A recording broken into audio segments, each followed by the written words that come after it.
Hello and welcome to the Mental Health Awareness video series. My name is Dr. Lynette Hillsberg and I am a counsellor. The subject of mental health is rarely discussed.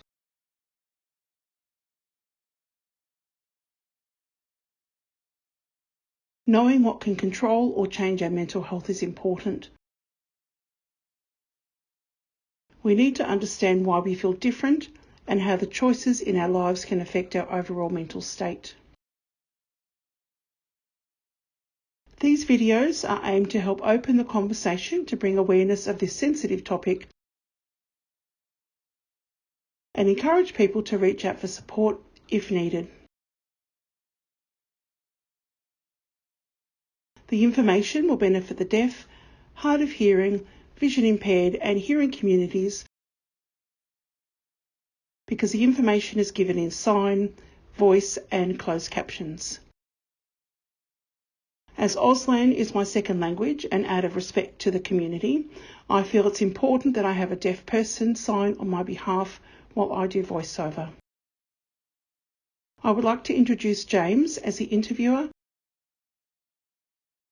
and Trisha as my deaf person who have agreed to help me raise awareness around this sensitive topic. I'd also like to acknowledge the traditional custodians of this land and pay our respects to the elders past, present and future, for they hold the memories, traditions, culture and hopes of Aboriginal Australia. Hello and welcome. Today we are chatting about an interesting subject, which is Aspergers syndrome. With me, I have Dr. Lynette Hillsberg, who will discuss this. Welcome, Lynette, and thanks for chatting. Thanks, James. It's a pleasure to be here. So, Asperger's syndrome, isn't that to do with autism? You're right. Asperger's syndrome is part of the autistic spectrum disorder scale. It's also known as AS. There's a lot of information on this topic, so I'll explain the basics and give contact detail services at the end of this talk. That's great. So, what is Asperger's and how does it affect someone? So AS is considered to be on the mild end of the spectrum and people have symptoms without the extreme mental disabilities. Main outward characteristics are poor social skills, lacking non-verbal communication, lack eye contact, and are often clumsy. So, what causes Asperger's? Well, changes in the brain are responsible for the many symptoms of AS. However, doctors have not been able to determine precisely what causes these changes. Can it be genetic?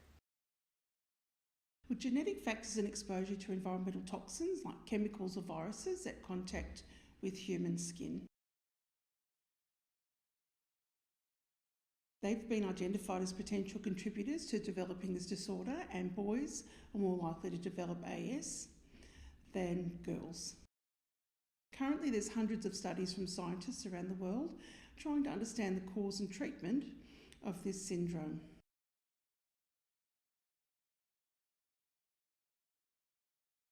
So, how is it diagnosed? Well, most parents know their children's capabilities. In many cases, they report developmental or behavioural delays or difficulties. If your child's in school, their teacher may note developmental problems or issues. Is there a specific test for this? Well, there's no specific test for diagnosing of AS. Many patients have been misdiagnosed with other health problems, including ADHD. And assessments can be around key areas, and these include language development, social interaction, facial expressions, mainly when talking, interest in interacting with others, attitudes towards change, motor coordination and skills like hand coordination, like by building Lego or holding a pencil or writing or using scissors.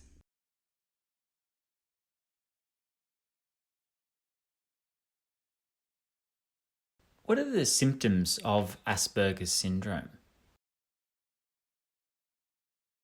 Okay, so there's about 15 different symptoms which can include selective mutism, and that's people won't want to talk in the group of other people. Sticking to routine. Judging personal space, so they might stick close to a person. Heightened sensitivity, so they might feel small in the group of people.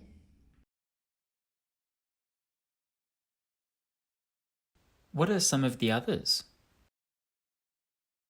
Well, some people have difficulty in social interaction because of an obsessive focus on a narrow topic of interest. For example, they may develop all-consuming interest in things like train schedules or dinosaurs or video games. The interest can be subject one-sided conversation and the person is totally unaware of any attempt to change a topic within the conversation.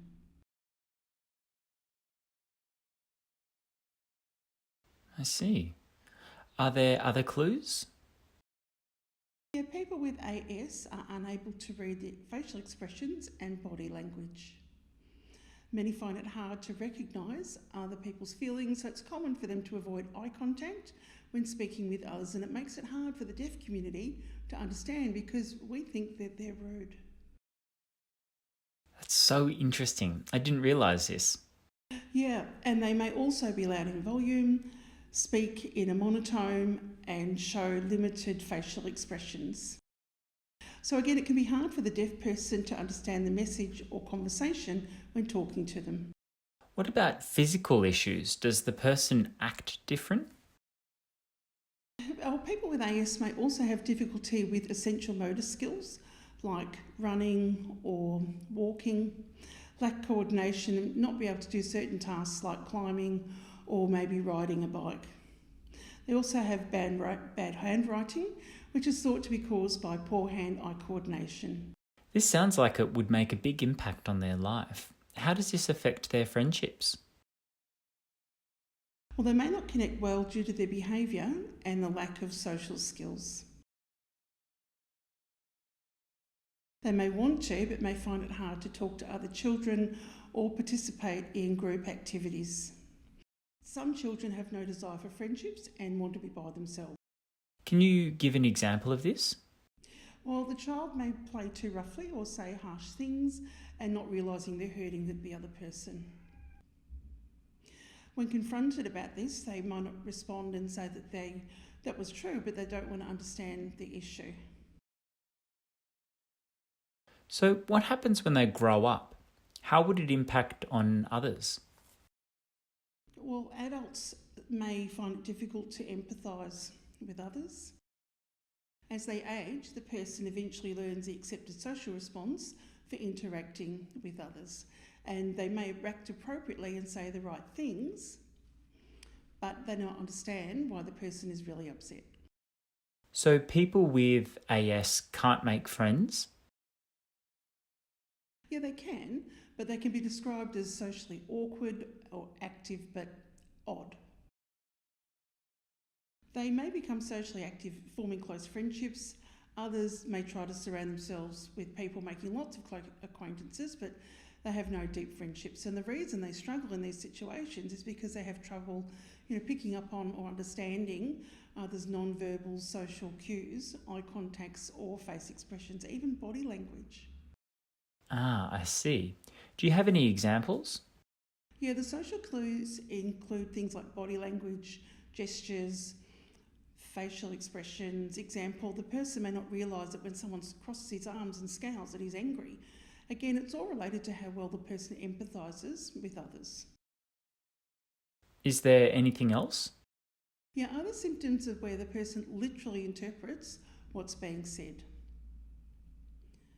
So they may not understand sarcasm, instead taking what the person has said as the truth. The idea that people with AS do not understand humour is also wrong. They may be the funniest people you've ever met once they realise the fault of their literal interpretations.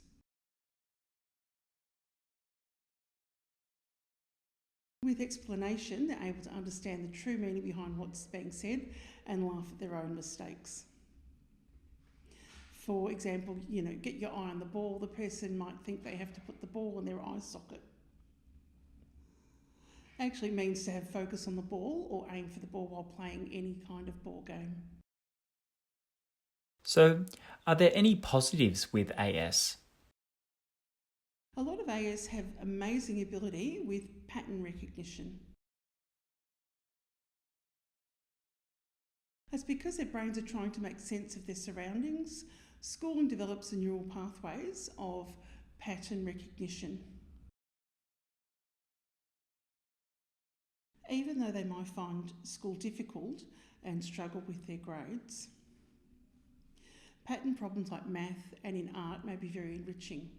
Encouraging this natural talent is a great idea. If I wanted more help on this topic, where do I go? Well, there are quite a few support networks available. You can contact Amaze Autism Connect, Asperger Services in Australia, Aspergers Victoria, Parent Line, Autism Support Network, Lifeline, and link into your GP for referrals to other specialists. Well, that's all we have time for today. Thank you for that information. It's been very helpful and it's been lovely to chat with you. Thanks, James. You're most welcome, and lovely to chat with you as well.